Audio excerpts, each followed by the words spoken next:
Hello, happy campers. We are here today at Happy Camper Live's podcast, Raising a Happy Camper. And I am so thrilled for all of you to meet my new camp friend, Wendy Berglass. And Wendy is the owner of So Fun Projects, which is just an incredible creative operation now. She's doing so many different things that I just can't wait to share with everybody. So Wendy, can you tell us more about yourself and So Fun Projects? Thank you. I originated actually with So Fun Parties. It was sewing studios in the Southeast. And it gave children the chance to use a sewing machine, to sew simple projects, and to feel proud of themselves. They really felt empowered at the end because they came into my studio not knowing how to sew, and they left just by learning simple parts of the machine, how to sew up simple basic projects, but again, get them a chance to use the sewing machine because it's a lifelong skill. And unfortunately, they don't require it in school anymore. So it was really done through birthday parties. The birthday girl or boy would come in a few days earlier, pick out the project, and then I would have everything prepared for the kids to come in and sew their own pillow or their own bag or their own journal cover. And this way I could just immediately teach them step by step the machine. They then pick out their fabrics, an array of fabrics, and start the machine, practice, then sew up step by step. As then we break for pizza, then they come back and they finish up the project. They left the party with a simple sewn project, but it actually looked more complicated. The parents were very enthusiastic and they Right. said, oh my gosh, you got to continue the sewing if you want. And then they signed up for lessons and camps. But I didn't do that until I perfected the system of getting non-sewers ages 8 and up into learning the parts of the machine and leaving with this simple project. Right. Wendy, That's how did you start getting involved in sewing? Was it through a family member? What is your story? through my family, through my grandmother. She actually was. It was during World War II, and she had to sew. She had no choice because that was her trade, and she had to sew in order to really save her life. Wow. And at the end of the war, she was in Poland and she came to America.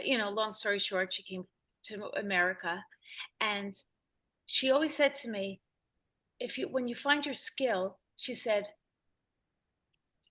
use it for you. I'm going to teach you how to sew, because if you never know what to do with your life, you could use this sewing, and there's so many different things that you could do with this skill. But unfortunately, kids aren't learning how to sew now. Right. It's too bad because they could do so much with it. So that's what I did. So she taught me how to sew, and I said, Grandma, this is so complicated. And we were laying out the fabric together and ironing and cutting, and I was making cutting mistakes. And then I ruined the fabric. And then she would say, you know what? I have to go back to the store, buy more fabric. And I said, gosh, I want to eliminate all that. I said, if I ever do something with this, it's going to make sewing fun and easy, because it wasn't fun making mistakes like that, cutting mistakes and getting the pin. And I was sticking myself with the pins, and that wasn't a fun part of sewing. And I think that's the problem. People equate sewing with old fashioned and kind of like frustrating. And I wanted to take all of that out. Anyway, long story short, again, I had kids, and my kids were going to the same old birthday parties Right. where they left the party with, they played different games and nothing very creative, or they came home with a painted picture, which is not wonderful, but it's not new. And I said, you know what, I'm going to make something out of sewing as a birthday party, but I'm going to make it fun. And it really was. The kids had the best time, and the parents again were amazed.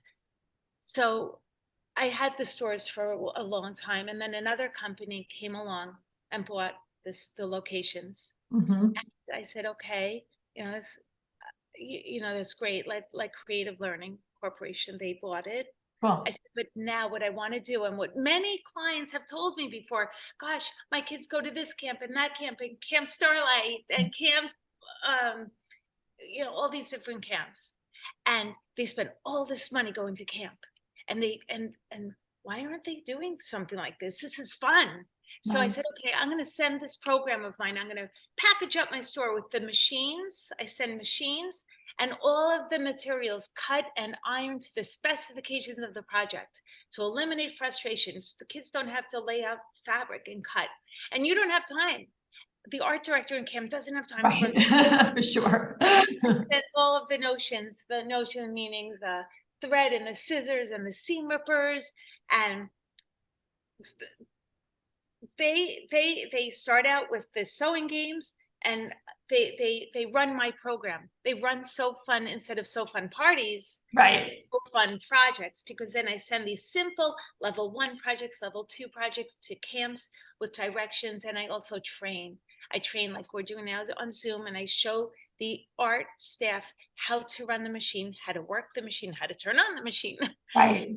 how to sew up each project. And after a few, after the first project, they kind of know how to do the rest of the projects, because Right. it's all the same seams and a little vocabulary. So there's education involved, and the kids, they don't have to go further. Some camps, gosh, they're coming out with like robes and costumes. No, this is simple. Right. Get their taste, and then go when they're home, they could sign up for more formal lessons. But Right. Or even in a camp where they can then, some camps have options where the kids yes. can do more. So Mhm. once they get the basic skills down, and as the kids get older at camp, they can learn more and more basic skills and then create, maybe they are working on the costumes for the show, but they've learned that from It you, is, at the basic level, which is really, really fun. but it is for boys and girls. But Mhm. sometimes it depends how the camp wants to structure it. Some camps structure it as an elective, and Mhm. the kids that really want to try it out do it, and that's great too. But again, they're level 1 and level 2. If they do level 1, they could go on to level 2 projects. Yeah. But I feel that it triggers the creativity, and maybe I would inspire somebody to go further and go into a profession with sewing, or put down their cell phone for a moment and do these kind of skills. And that's what camp is all about. Sometimes it's a hard sell. Like, why wouldn't this camp? Not every camp wants this. Why wouldn't every camp want this? This is teaching a skill. This is so much fun. They don't know it's fun because no one likes sewing growing up, really. Right. This is Well, fun. This eliminates the hassles of it. is it all machine based or is there hand sewing too?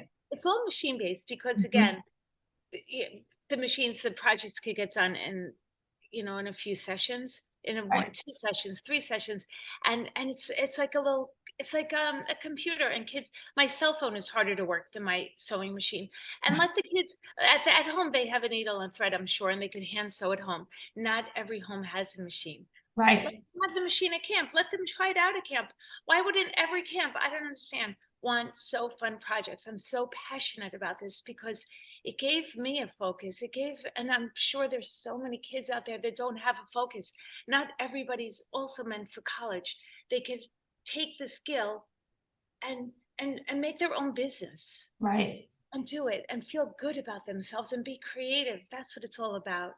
Yeah, I've seen that with somebody who grew up in our camp that where she actually made an Etsy store that sells kids clothes. So she was making, when she had kids, she started making all of her kids clothes and just super adorable and all like sewing. And so, you never know, just Oh, where it's going to go because you have your ideas. That's what creativity is all about. And then if you have the skills to actually do it yourself, then you have much more. I have a weird example, but I've been doing a lot of graphic design work lately. oh, good. And I don't have like this background in graphic design, but Canva has this amazing program. And I just go on there and I feel like a graphic designer that I can make anything, which I'm really great at it now.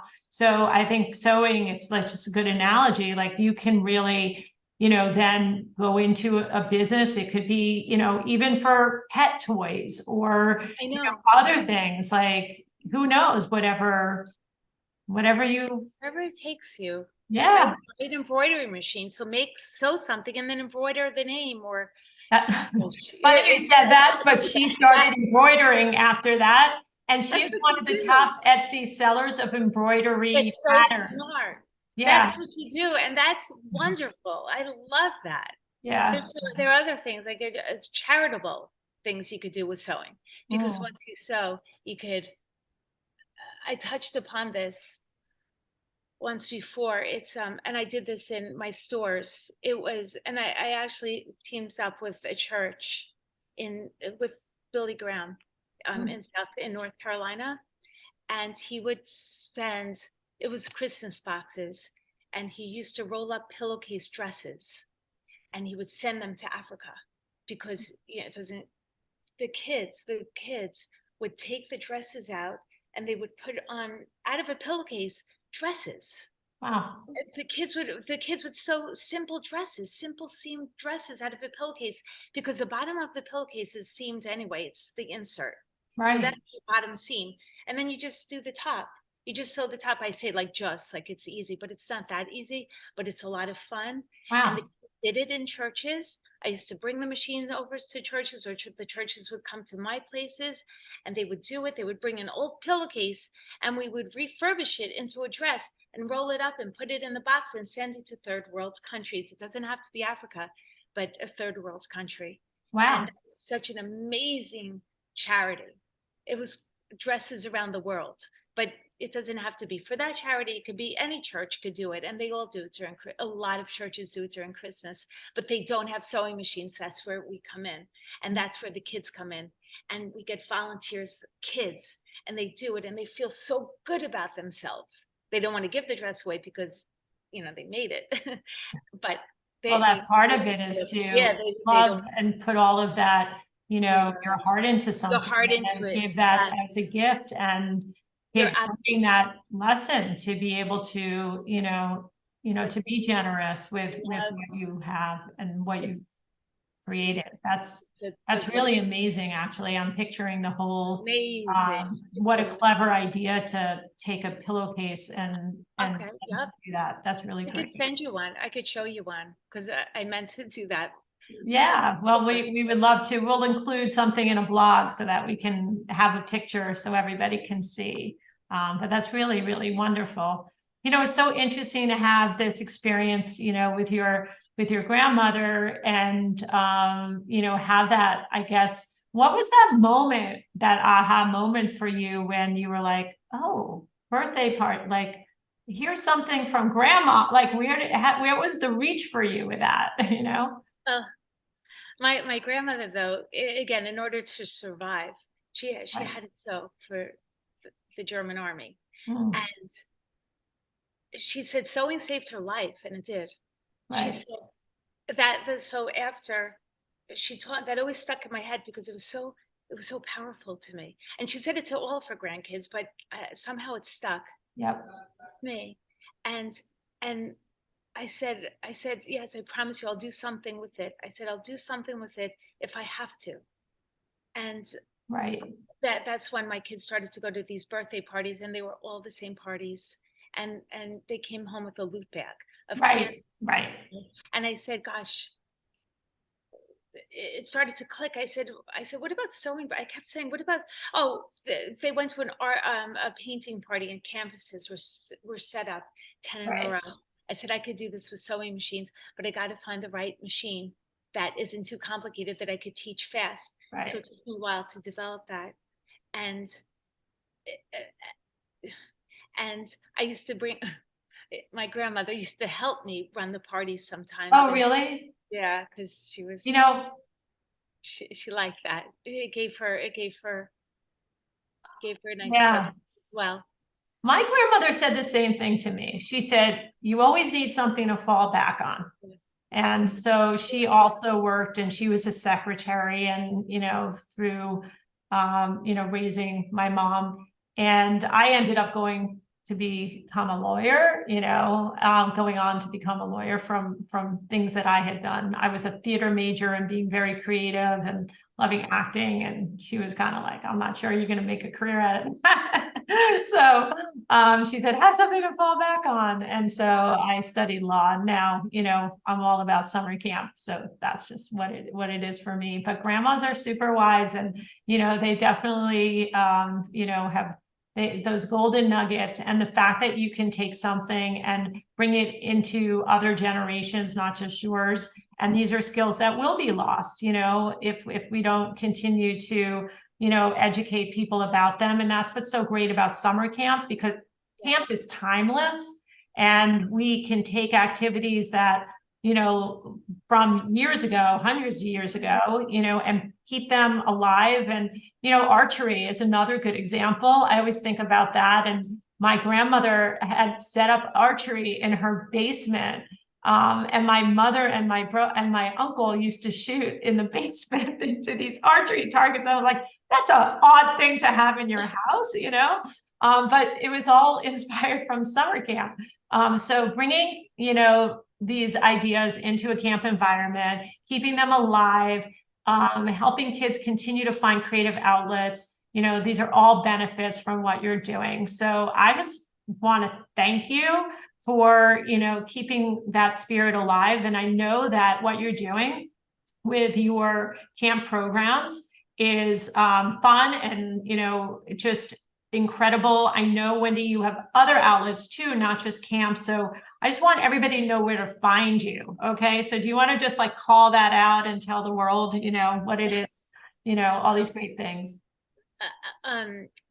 Well, the Four Seasons Hotel, they have kids clubs. So as parents, let's say, drop the kids off to play golf and come back a few hours later, they come back with, they pick up the kids with a sewn project. So Fun Projects, that program, it's in certain Four Seasons kids clubs.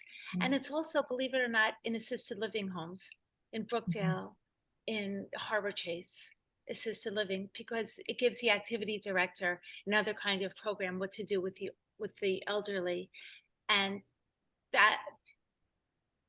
that's amazing, because it really brings back memories for the older people, because a lot of them know how to sew anyway, and they don't have access to a sewing machine. Right. So they sew simple projects, and it's sort of like a project of the month. They get every month, beginning of the month, they get fabrics, trims, and materials in order to sew a certain project. But for them, but of course their projects are different from campers. But right now I'm focusing on camp. But that is another. That's amazing. That's really amazing. And, I think in assisted living, in those nursing homes and things, I know music is really popular because it brings back that nostalgic feeling of when they were younger. And so to be able to tap into a skill, I mean, I grew up with a family that sewed. So my mom always had her sewing machine. And I think I told you this when we first met, that, well, my mom passed a little while ago, but one thing that I kept was her sewing kit. And so I have that up at my camp, and it sits in my living room. I have her sewing kit. And I think she tried to teach me how to sew, but, sometimes when your mother's teaching you things, you don't get it as well. So I think the idea of bringing this to camp and having these fun camp counselors be able to, kids, I think that will be really, really great. So SoFunProjects.com is where you can find all of these great camp kits. And for anybody else that's listening, that's in any kind of environment like assisted living or after school programs, reach out to Wendy. I mean, it's just an amazing, it's amazing program that you put together, and it's very well thought through, and very little effort for the person who's trying to run it. That is appreciated for sure. So thank you for bringing So Fun Projects into the world and making all these kids super happy. Thank you for what you do. I mean, you're quite amazing. And you think about kids that don't always have access to camp. And that's terrific. Good for you. Everything, the little bit that we could all do. Right? Yeah. Thank you. Takes a village, right? Thank you for that. Awesome. Great. All right. So thank you all for listening to our podcast today. And you can find us where all podcasts are found. I mean, that's what we just say these days, because podcasts are found everywhere. But we're super excited. And SoFunProjects.com. And Wendy, again, thank you for being with us here, the Happy Camper Live podcast. My pleasure. Thank you. Thanks. Take a moment to shine.